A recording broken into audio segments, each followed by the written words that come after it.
નમસ્કાર મિત્રો, આરોગ્ય યાત્રામાં આપણે આજે એક એવા મુખવાસની વાત કરીશું જે દરેકના ઘરમાં અને મોટાભાગે જે લોકો હાઈ પ્રોફાઇલ રીચ ઘર છે, આવકવાળા, ત્યાં વધારે વપરાય છે અને એ એવું અળસીનું બીજ જેને ફ્લેક્સી સીડ પણ કહે છે એની થોડી વાતો કરીશું. તો ફ્લેક્સી સીડ એટલે અળસી. એકચ્યુઅલી અળસી જે છે એ તમે કાચી ખાઓ તો તમને ચીકાશવાળી લાગે છે, બરાબર? એટલે મોટાભાગની અળસી મુખવાસની જેમ એને શેકીને ખાવામાં આવે છે. હવે શેકેલી અળસીની જે અંદરનું જે તેલ છે, જે ચરબી છે, એ મારા હિસાબે નુકસાન કરે. એટલો ફાયદો ન મળે જેટલો એ કાચા ફોર્મમાં આપણને મળે. પરંતુ એ કાચું ખાવા જાઓ છો તો ચિકાસના કારણે તમને ખાવી ગમતી નથી. એટલે ખરેખર અળસીનો લાભ લેવો હોય તમારે તો તમે એને ક્રશ કરી અને ચટણી કે આવું કંઈ બનાવ્યું હોય તો એની અંદર એનો ઉપયોગ કરશો તો એ તમને વધારે ગુણકારી થશે. હા, શેકીને ખાધેલી અળસી તમને સ્વાદમાં મજા આવશે, ખાવાની મજા આવશે, પણ હું એને શરીર માટે એટલી બેનિફિટવાળી માનતો નથી, બરાબર? પણ છતાંય આખી દુનિયા શેકીને ખાય છે એને. હા, જે રીતે સિંગ, હા, ખારી સિંગ શેકેલી જ ખાવામાં આવે છે. 99% લોકો શેકેલી ખાય છે. પણ શેકેલી સિંગ, મેં તમને કીધું કે એસિડિટી વધારે, બીપી, કોલેસ્ટ્રોલ, બ્લોકેજ વધારે. તો એ જ રીતે આ અળસી શેકીને ખાવાથી એના બેનિફિટ વધારે નથી, નુકસાન કદાચ વધારે હું માનું છું, બરાબર? તો એની અંદર ઘણું બધું છે. ન્યુટ્રિશન પુષ્કળ પ્રમાણમાં હોય છે. એની અંદર કેલરી તો હોય જ, ચરબી આવે એટલે કેલરી રહેવાની છે. પ્રોટીન હોય, કાર્બોહાઈડ્રેટ્સ હોય, ચરબી હોય છે. ચરબી એ ટાઈપની હોય છે કે ખરાબ કોલેસ્ટ્રોલ વધારે નહીં, સારો કોલેસ્ટ્રોલ વધારે, એ ટાઈપની હોય છે. વિટામિન B1 હોય છે, B6 હોય છે, કેલ્શિયમનું પણ પ્રમાણ એમાં હોય છે, આયર્ન, મેગ્નેશિયમની એ પણ એમાં સારા પ્રમાણમાં, પોટેશિયમ હોય છે. તો અને ઓમેગા 3નો સૌથી મોટો સરસ સોર્સ છે આ. તો ફ્લેક્સી સીડ જે છે એ જો તમે રો ફૂડના હિસાબે ચટણી બનાવો કે એના લાડુ બનાવો કે જે બીજે જે સિંગદાણાના લાડુ કે આવું બધું બનાવતા હો છો, બદામના લાડુ કે આવું, એની સુખડી કે આવું બનાવો રો કાચાની અંદર, તો એની અંદર એ સાથે સાથે મિક્સ કરી અને એને ઉપયોગ કરશો તો એ તમને વધારે ફાયદો કરશે. શેકીને ઉપયોગ કરવો એ મારા હિસાબે વ્યાજબી નથી અને યોગ્ય પણ નથી. એની અંદર એક લિગ્નાન્સ નામનું તત્વ આવતું હોય છે, એ કેન્સરના જોખમને ઓછું કરે છે, આવું સંશોધન કહે છે, બરાબર? તો ફ્લેક્સી સીડ એટલે કે અળસી તમે ખાઈ શકો છો. ખરાબ કોલેસ્ટ્રોલ ઘટાડે અને સારો કોલેસ્ટ્રોલ વધારે, ઇવન બ્લોકેજ પણ ઓછા કરી શકે છે. એટલે હૃદય માટે બહુ સારું કીધેલું છે. એટલે જો તમે કાચી ખાઈ શકતા હોય તો તમે એને, સૌથી ઉત્તમ છે. જો કાચી ન ખાઈ શકાય તો તમે એને ચિયા સીડ સાથે અથવા સૂરજમુખીના બીજ સાથે મિક્સ કરીને મુખવાસની અંદર ખાશો તો એ તમને ફાયદો કરશે. બ્લડ પ્રેશર ઓછું કરવા માટે એ ઉપયોગી થાય છે, કારણ કે એના જેની જે ચિકાસ છે, એની જે ફેટ છે, ચરબી જે છે, એ પેલા બ્લોકેજને ઘટાડે. લોહીના જે નળીઓ છે એમાં જે રસ્તા રોકાવટ થયેલી હોય એ બધા સાફ થાય, ખુલ્લા થાય, એટલે તમને બ્લડનું સર્ક્યુલેશન સારું થાય. એટલે બીપી પણ લો કરી આપે છે, ઓછું કરી આપે છે. અને પ્રોટીન, સારા પ્રોટીનનો બહુ સોર્સ સારો છે, તો એમાં પણ ફાયદો કરે છે. બ્લડ સુગરવાળા માટે કંટ્રોલ કરવાનું કામ પણ ફ્લેક્સી સીડ કરતી હોય છે. તો આ બધા એના ફાયદા છે. વેઇટ કંટ્રોલ માટે પણ આ એટલું ઉપયોગી છે, કારણ કે તમારો જે ખરાબ કોલેસ્ટ્રોલ ઓછો થાય, બ્લોકેજ ઓછો થાય, એટલે શરીરની અંદર સર્ક્યુલેશન સારું થાય, એટલે લોહીનું ફરવાનું સારું થાય. લોહી સારી રીતે ફરી શકે તો તમારા શરીરમાં નકામો જે ભેગો થયેલો નકામો કચરો જે છે એ ધીરે ધીરે ઓછો કરી શકે. તો આ રીતે ફ્લેક્સી સીડ બહુ ઉપયોગી છે. એટલે ડાયટની અંદર આને રેગ્યુલર તમે મુખવાસની જેમ અથવા બીજી રીતે પણ ઉપયોગ કરશો તો એનો ફાયદો તમને સારી રીતે થશે. હવે અહીંયા શેકીને નહીં ખાવાનું કારણ જ એ છે કે શેકવામાં પાછું એમાં નમક એડ કરવામાં આવે છે અને એ પણ નુકસાન કરે, કારણ કે તમને જે સ્વાદ આવે છે એની અંદર જે શેક્યા પછીનો એ અંદર આ લોકો બીજું ઇન્ગ્રેડિયન્ટ્સ નાખતા હોય છે, એના હિસાબે સ્વાદ વધી જાય છે અને શેકેલી વસ્તુ યોગ્ય નથી આપણા શરીર માટે. એ તમારે થોડું ધ્યાનમાં લેવાનું છે. હવે પ્રશ્નોત્તરીમાં થોડું જોઈએ કે એક ભાઈ છે હિન્દી ભાષી, એ છે રાયપુર છત્તીસગઢના. એમને મને લખ્યું છે કે એનું નામ છે कृष्णा कुमार અને रायपुर डिस्ट्रिक्ट छत्तीसगढ़ का रहने वाला हूँ. मेरा मोबाइल नंबर ये है. मेरे को डायबिटीज़ है, मेरे उम्र 45 ईयर्स है. एनडीएस फॉलो करने के लिए मुझे हिंदी में आपकी बुक चाहिए और एनिमा पोट चाहिए. तो मैं हिंदी भाषी जो लोग हैं उनको रिक्वेस्ट करूँगा कि हमारी योगाहार की जो बुक है वो हिंदी में अभी प्रिंट नहीं हुई है, वो प्रिंट करवाने की बाकी है. लेकिन आपको पूरा योगाहार का कॉन्सेप्ट है वो समझने के लिए हमारी योगाहार की यूट्यूब चैनल के ऊपर हिंदी के अंदर 12 वीडियो की पूरी एक सीरीज़ है जो सारे कॉन्सेप्ट को कवर करता है. तो जो हिंदी भाषी लोग हैं उनको आप बोल सकते हो कि वो मुझे मोबाइल के ऊपर एक रिक्वेस्ट करें व्हाट्सएप नंबर पे. मेरा नंबर तो आपको पता ही है, नहीं है तो आप नोट कर लीजिए 9173602208. तो ये नंबर पे आप रिक्वेस्ट भेजोगे कि मुझे हिंदी योगाहार की वीडियोस की लिंक चाहिए, तो उसका पूरा प्लेलिस्ट है, वो लिंक आपको मैं भेज दूंगा. अब रही बात पोट की, तो एनिमा पोट यहाँ से छत्तीसगढ़ भेजना बहुत लंबा रास्ता है. अकेला पोट लेने से महंगा भी पड़ेगा क्योंकि वेट के हिसाब से चार्जेस ज़्यादा लग जाएंगे. तो 1 किलो या 2 किलो के हिसाब से आप मटेरियल मंगवाओगे तो खर्चा कम लगेगा, क्योंकि पैसा आप एक पोट मंगवाओ या पोट का वजन होता है 250 ग्राम, तो 250 ग्राम के सामने 1 किलो के पैसे खर्च करने हैं. और ये इतना अच्छा है कि इसके साथ दूसरी चीज़ भी ले लो तो वो भी वही खर्चे में आपको मिल जाएगा. ठीक है. तो योगाहार अपना पूरा हिंदी में है, तो उसका आप लेकिन उसमें 12 वीडियोस जो है उसको धीरे धीरे करके आपको सुनना पड़ेगा, बार बार सुनना पड़ेगा, तभी आपको ये एनडीएस का पूरा कॉन्सेप्ट समझ में आ जाएगा. બીજા એક ભાઈએ પૂછ્યું છે કે 1 વર્ષથી એનડીએસ કરું છું, મને સાંજે 10 વાગે ઊંઘી જાઉં છું, સવારે 4 વાગે નીંદર ઉડી જાય છે, 5 વાગે એનિમા લઉં છું, બીજી વાર 6 વાગે એનિમા લઉં છું, માથુંને ખભો કમર વહામાં દુખે છે, 12 વાગે ગ્રીન જ્યુસ સરગવા પાવડર નાખીને લઉં છું, 4 વાગે કાચું ખાઉં છું, સાંજે એનિમા લઉં છું, સાંજે બાજરાનો રોટલો અને શાક, લીલા પાંદડા, ચટણી, લીલા નારિયેળની છાશ સાથે ખાઉં છું. તો આ બરોબર છે કે કેમ? હવે તમે આ જે ખાઓ છો એ બરોબર છે કે કેમ એ તો તમે આ ખાઓ છો, તમારા શરીરમાં કોઈ બીમારી છે, તમારી ઉંમરમાં અહીંયા તમે લખી નથી, તમે શું કામ કરો છો એના ઉપર બધો આધાર છે.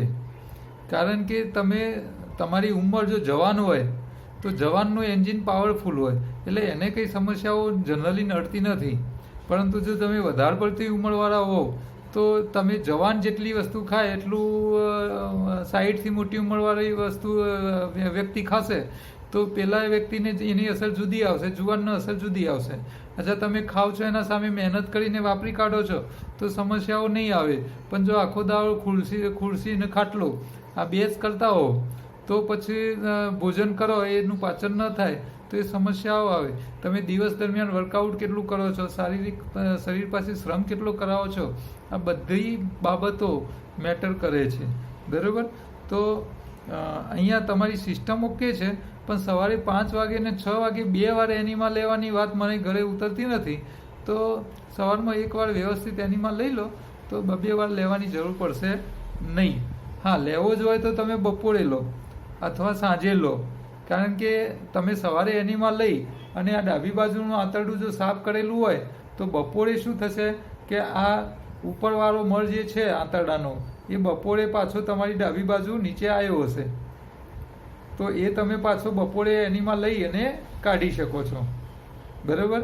તો એ કાઢવાથી પાછો આગળવાળો મળ જલ્દી બહાર આવશે. તો એ રીતે જે લોકોને વધારે પ્રોબ્લેમ છે એવા લોકો આનો ઉપયોગ કરે. એનીમાં મલ્ટિપલ એટલે સવાર બપોર સાંજ 3 ટાઈમ લો તો એમાં કંઈ ખોટું નથી. હા, પણ તમે એનીમાં લો અને ખાલી આટલું જ સાફ કરવાના હો તો વારે વારે એનીમાં લેવાનો કોઈ મતલબ નથી. એનીમાં લેવો જ હોય તો આખું ડાબી બાજુનું આંતરડું સાફ કરો, એટલે આખી પાઇપ અંદર નાખી અને આટલું આંતરડું સાફ કરો તો એ ઉપયોગી થશે. બાકી ખાલી નીચે આટલા જ ભાગમાં પાણી ભરીને કાઢવું આ એનીમાં લેવાનો કોઈ એટલો ફાયદો રહેશે નહીં, બરાબર.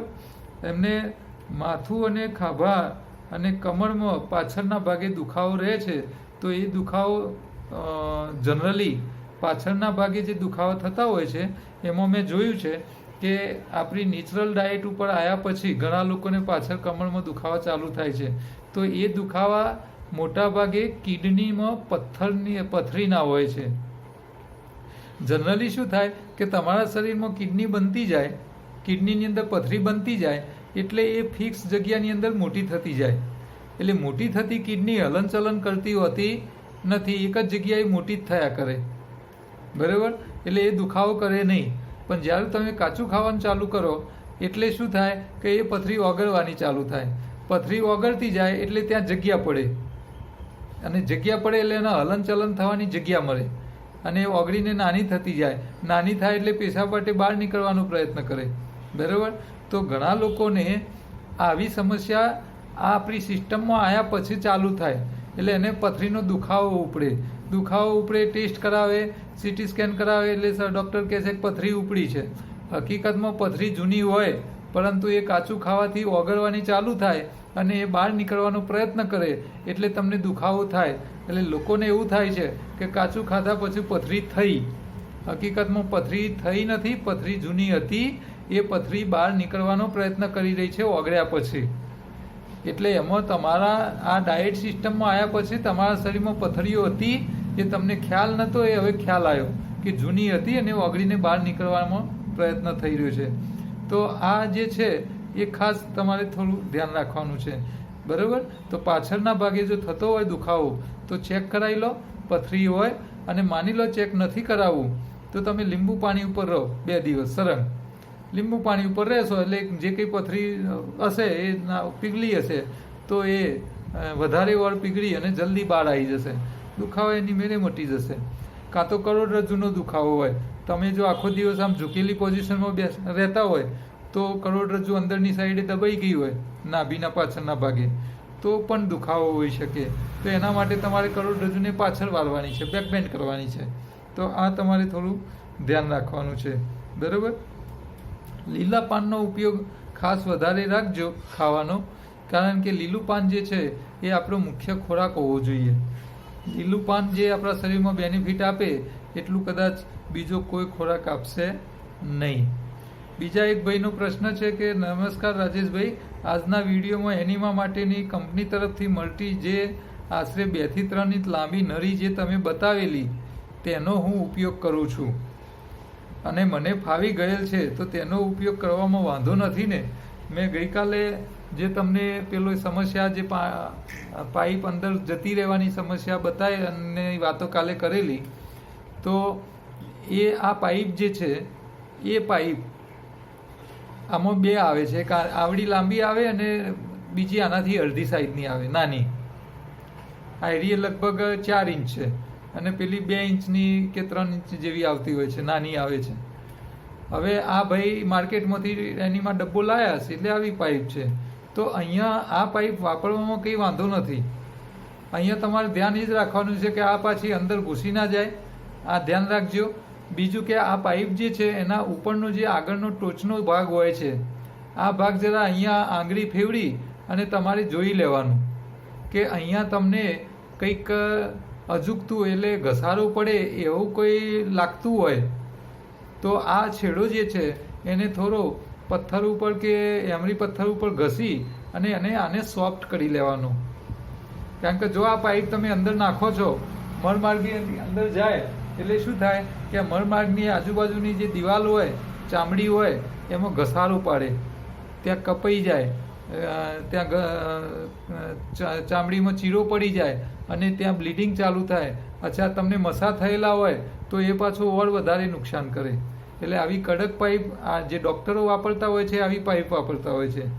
એટલે એ લોકોને તો શું 2 ઇંચ ફટ દઈને અંદર નાખી દેવાની હોય. હવે પેશન્ટને તકલીફ પડી કે ના પડી એમને ખબર ના પડે, એમને તો અંદર સાફ કરવાનું હોય.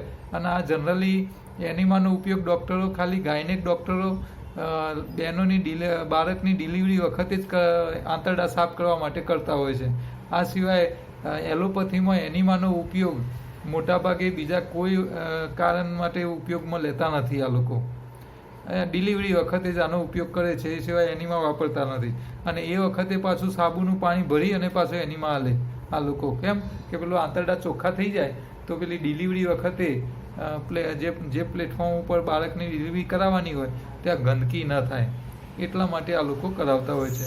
તો આ જે પાઇપ છે, આ પાઇપ થોડી સોફ્ટ હોય એટલે અહીંયા આમ આંગળી ફેરવી અને તમારે જોઈ લેવાનું કે આમ ગાલ ઉપર બી ફેરવી જોવાની કે અહીંયા તમને કંઈ નુકસાન નથી થતું ને, ચીરો પડે કે ઘસારો પડે કે ચામડી કપાઈ જાય એવું લકી લાગતું નથી ને. આ જોઈ અને પછી તમે એનો ઉપયોગ કરો તો કોઈ વાંધો નથી. બરાબર છે. હવે આ પાઇપનો ઉપયોગ મોટા લોકો કરે તો બહુ વાંધો આવતો નથી, કારણ કે મોટા લોકોની જે રિંગ હોય છે મળમાર્ગના છેડાની, એ જરા થોડી ખુલ્લી થઈ ગયેલી હોય છે, એટલે આ પાઇપ અંદર આરામથી ચડાવી શકે છે, તો એમનો વાંધો આવતો નથી. પણ જે નાની ઉંમરવાળા છે, જેમની મળમાર્ગની જે રિંગ હોય છેડાની, એના સ્નાયુઓ પાછા મજબૂત હોય અને એ જલ્દી વધારે ખુલી ના શકે એવું હોય, તો એવા લોકો આ પાઇપનો ઉપયોગ ન કરે. એ લોકો આપણી સાદી રબરની કેથેટર અથવા સાદી પતલી જે પાઇપ આવે છે એનો ઉપયોગ કરે. તમને આ ઉપયોગ કરવામાં વાંધો ના આવતો હોય તો તમે એને વાપરો, એમાં કંઈ વાંધો નથી. બરાબર છે. તો આ પણ ઉપયોગ કરી શકાય છે. હવે જાલોદથી પીવી પટેલ છે પરસોત્તમભાઈને, એમને લખ્યું છે કે ઉંદરી માટે તલ અને ગોખરું ચૂર્ણ લેવાથી કેટલા સમયમાં ફરી વાર ઉગવાનું પરિણામ મળી શકે છે? કેટલા સમય સુધી આ પ્રયોગ ચાલુ રાખવો પડે? હવે આ અહીંયા હું તમને જે વસ્તુઓ રોજ આપણે એક આયુર્વેદિક ઔષધિ અથવા ખાવા પીવાના ફળ શાકભાજી ઉપર આપણે જે વાતો કરીએ છીએ, એ બધી વાતોના જે બેનિફિટ અને જે મેં ચર્ચા કરું છું, એ બધી આયુર્વેદના હિસાબે બેનિફિટ જે મળે છે એ ઉપરની વાતો છે. બરાબર છે. એટલે તમારે આ બધી વાતોને પકડી લેવાની જરૂર નથી. હા, એના એક્સ્ટ્રા બેનિફિટ તમે લઈ શકો છો કે ભાઈ ઉંદરી વાળ ખરી જતા હોય તો તમે આનો ઉપયોગ કરો, પણ સાથે NDS કરવું જરૂરી છે. એટલે અહીંયા હું તમને જે આ ઔષધિઓ વિશે, ફળફળાદી વિશે, શાકભાજી કે જે ચીજોની અહીંયા હું તમને વાતો કરું છું, એ એટલા માટે કરું છું કે જે તે વ્યક્તિને જે પ્રોબ્લેમ હોય એમાં એને NDS સાથે કરવાથી તો ફાયદો થવાનો જ છે. એટલે NDSના ફાયદા સાથે તમે એ ટ્રીટમેન્ટ સાથે જે તે ઔષધિનો પ્રયોગ સાથે કરો તો જે NDSમાં ફાયદો મળી રહ્યો છે એની ઝડપમાં પેલો વધારો કરશે. આના માટે આપણે આ બધી રોજે રોજ એક નવી ઔષધિઓ વિશે વાતો કરી રહ્યા છે. આપણે રિઝલ્ટમાં ઝડપ કરવી છે એના માટે છે. બાકી તો દુનિયાની તમામ સમસ્યાઓમાં નેચરલ ડાયટ સિસ્ટમ ફાયદો કરે છે અને કરે છે. એટલે એમાં તો એવું કોઈ પ્રશ્ન નથી, પરંતુ આપણે એની ઝડપ કરવા માટે આ જે તે વસ્તુઓનો ઉપયોગ કરવા માટે ચર્ચાઓ કરીએ છીએ. બરાબર. એટલે તમે ખાલી હું અહીંયા જે તમને સલાહ સૂચન આપું છું કે આ વસ્તુનો ઉપયોગ કરવાથી આ બેનિફિટ મળે અને એ એકલું કરે અને NDS ન કરે, અને એવું કરવાનું હોય તો આનો કોઈ મતલબ નથી. તો એવું જ જો કરવાનું હશે તો પછી એમાં તમને એ જે તે ઔષધિ છે રાહત કરી આપશે, પરમેનન્ટ સોલ્યુશન નહીં આપે. કારણ કે પરમેનન્ટ સોલ્યુશન માટે તો તમારે જે બેઝિક કારણ છે એને સોલ્વ કરવા પડે. મૂળ કારણોમાંથી આપણે બહાર આવવું પડે. અને એ મૂળ કારણો છે શું છે? તો આપણી આહારની ખોટી પદ્ધતિઓ. તો આહારને જો તમે બદલવાના ન હો તો પેલી વસ્તુ તમને બેનિફિટ આપશે, પણ એ ક્યાં સુધી કે તમે એનો ઉપયોગ કરશો ત્યાં સુધી. પછી આજે સમજી લો કે અળસીની આજે વાતો કરી આપણે, તો અળસીનું કામ શું છે કે અળસીનું જે તેલ છે તમારા હૃદયમાં બ્લોકેજ જે છે, ખરાબ કોલેસ્ટ્રોલ છે લોહીમાં ફરતો, એને ઓછું કરવાનું કામ કરી આપશે. પણ સામે જો 3 ટાઈમ તમે રાંધેલું અને તળેલું અને તેલવાળું વઘાર કરેલું તેલ ખાતા જ રહેવાના હોય, રિફાઇન્ડ તેલ ખાતા જ રહેવાના હોય, તો એક બાજુ તમે ખાઈ ખાઈને બગાડી રહ્યા છો, બીજી બાજુ અળસી ખાઈ ખાઈને પાછું સુધારી રહ્યા છો. બરાબર?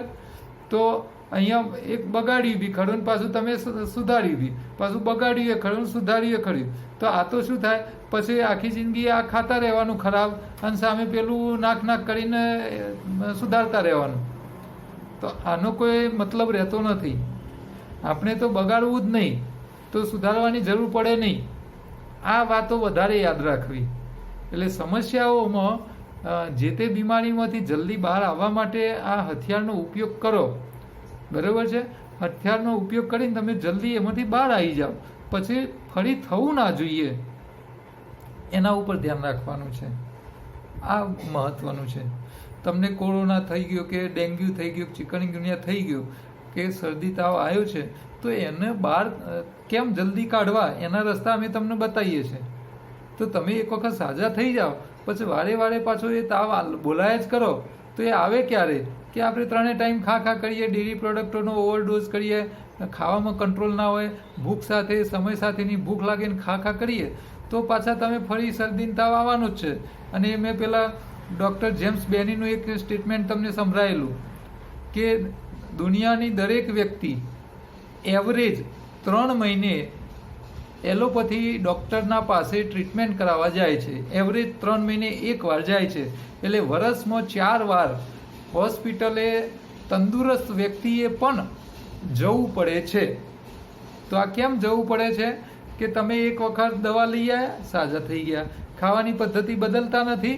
તમે ખાવાનું એના એ રૂટીન જે સવારે ચા નાસ્તા, બપોરે રાંધેલું, સવારે રાંધેલું, રાત્રે રાંધેલું, ડેરી પ્રોડક્ટો, આ બધું ચાલુ છે. ટાઈમ થર ભલે ભૂખ લાગે એટલે ખાઈ જ લેવાનું. તો આ બધી સિસ્ટમ તમે બદલતા નથી, એટલે તમારે દર 3 મહિને હોસ્પિટલ જવું પડે છે. જો તમે આ સિસ્ટમ બદલી કાઢો કે ભાઈ સવારે ઉઠીને બપોર સુધી ઉપવાસ કરો, આગલા દિવસનો જે ખાધેલો સ્ટોક છે શરીરમાં વપરાયા વગરનો, શરીરની ગરમીમાં પડે સડી જાય, એ પહેલાં એને ખાલી કરી નાખો, તો પછી વારે દવાખાને જવાની જરૂર પડશે જ નહીં, સમસ્યા જ નહીં આવે. બરાબર?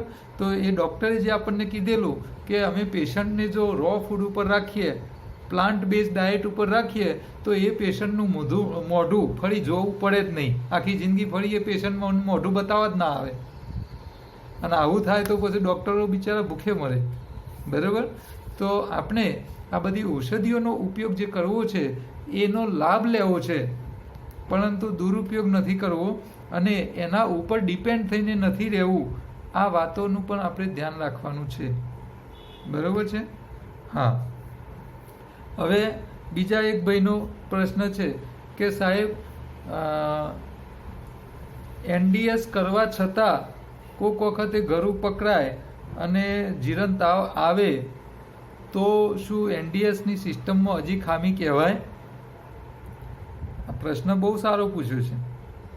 હવે આ પ્રશ્નની વાત કરીએ તો એમાં શું થાય, કેમ હવે અહીંયા NDSની પદ્ધતિ ખરાબ નથી. અમારું કામ શું છે કે તમને દરેક ટોપિક તમારા શરીરમાં કઈ રીતે ઇફેક્ટ કરે છે એ એક વિષય સમજાવવાનું છે. બરાબર? કે ભાઈ આંતરડા ગંદા કેમ રહે છે, કબજિયાત થવાના કારણો શું, તો એમાં તમને 3 કારણ મેં બતાવેલા કે ભાઈ ચાવીને ખાઓ, માનસિકતા બદલો કે ખાઈએ એટલી વાર ન જવાય. હા, શાકાહારી પ્રાણીઓ માટે તો 2 વાર ખાય તો 2 વાર ટોયલેટ થવું જોઈએ, નેચરલ નિયમ કે છે. અને રાંધેલો ખોરાક જે વજનવાળો ખોરાક છે, એ વજનવાળો ખોરાક રાંધીને ખાઈએ અને એ વજનવાળો ખોરાક શરીરમાં 2-3 દિવસ રહે અને 2-3 દિવસે બહાર નીકળે એટલે સડી જાય, એ તમને કબજિયાત કરે. તો આ 3 કારણોથી કબજિયાત થાય છે. તો 3 કારણોમાં જો તમે ધ્યાન રાખો વજનવાળો ખોરાક બિલકુલ ઓછો ખાવ તો એને ફણગાવીને ખાવ કે કમસે કમ 2 દિવસ શરીરમાં રહે તો એ બગડી ન જાય. ચાવીને ખાવું કમ્પલસરી છે, બરાબર છે. એ કુદરતનો નિયમ છે દરેક શાકાહારી પ્રાણી માટે. અને NDS ન કરતા લોકો પણ મેં એવા કેટલાય લોકો જોયા છે કે જે 90 વર્ષ 95 વર્ષ 100 વર્ષે પહોંચ્યા. તમે હમણાં જુઓ ગુજરાત સમાચારમાં અને બીજા પેપરોમાં તડ અને ફળ કરવાવાળા નવીન સંઘવી એ 100 વર્ષ પૂરા કરીને ગુજરી ગયા, બરાબર. તો આવા લોકો 100 વર્ષ પૂરું કરવાવાળા શું NDS અપનાવે છે? ના. એ લોકો બીજી બેઝિક નાની નાની વાતો જે મેં તમને સમજાવી છે કે ભાઈ ભૂખ હોય તો જ ખાય, જ્યારે ખાવા બેસે એટલે ચાઈ રસ કરીને ઉતારે, બરાબર છે. જરૂરિયાત પ્રમાણે ખાય. અચ્છા, લગ્નમાં ગયા હોય તો પૈસા વસૂલ ના કરે. તો આવી જે નાની નાની વાતો છે એના ઉપર જે લોકો ધ્યાન રાખે છે એ લોકો 100 વર્ષ આરામથી પૂરા કરે છે. હા, તો તમારે આ વાતોનું ધ્યાન રાખવું છે. આનું 100% પાલન ન થાય તો કંઈ વાંધો નથી, પણ તમારા શરીરને અસર કરતા જે મુદ્દાઓ છે એના ઉપર ધ્યાન રાખશો તો આ 100% પાલન કરવું નહીં પડે, તકલીફ જ નહીં આવે, બરાબર. તમે બાળકોને આ નાની વાતો સમજાવી દો. તમે NDS કરો છો ને શરદી થઈ તો એનો મતલબ એવો થયો કે તમે ક્યાંક ગડબડી કરી, ક્યાંક ભૂલ કરો છો. ક્યાં ભૂલ કરો છો એવું તમારે શોધવાનું છે, બરાબર. તો હવે ચોમાસાના સમયમાં તમારે આ ધ્યાન રાખવાનું છે કે તમે ગળપણવાળો ખોરાક વધારે પડતો ફ્રૂટમાં ખાઓ કાચામાં, તો ચોમાસામાં તો પાચક શક્તિ આપણી મંદ જ હોય, જઠરાગ્નિ મંદ હોય, અને તમે ખાઓ. જઠરાગ્નિ મંદ હોય છે એટલા માટે તો આપણા શાસ્ત્રોએ ચોમાસામાં એક જ ટાઈમ એક ટાણું કરવાનું કીધેલું છે. હવે જો આપણે અહીંયા 2 ટાઈમ ખાઈએ, દબાઈને ખાઈએ, પાછા સામે શરીર પાસે કામ ના કરાવીએ તો લોહીમાં અને શરીરમાં કચરો વધશે તો તમે NDS કરતા હોવા છતાંય શરદી થશે. તો એમાં ભૂલ NDSની નથી, ભૂલ આપણી છે. આપણે જે નાની વાતોનું ધ્યાન રાખવું છે એ નથી રાખતા, બરાબર છે. તો દરેક નાની વાતે સમજ કે રહેવાની છે. કઈ વસ્તુ કેટલી ખાવી જોઈએ, તમે કેટલું કામ કરો છો, વ્યક્તિએ આ બધા પેરામીટર્સ બદલાય.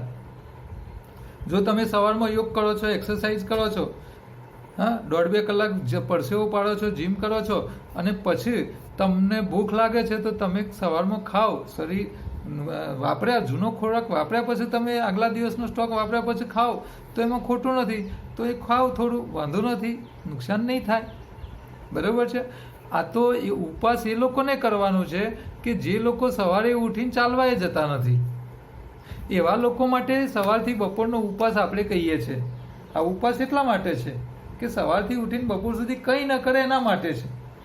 જે લોકો સવારે ઉઠીને ખેતરમાં જતા રહ્યા, 4-5 વાગે ખેતરમાં ગયા, હવે ખેતરમાં મજૂરી કરે છે, એને તમે બપોર સુધી ભૂખ્યો રાખવાનું કહો તો ન ચાલે.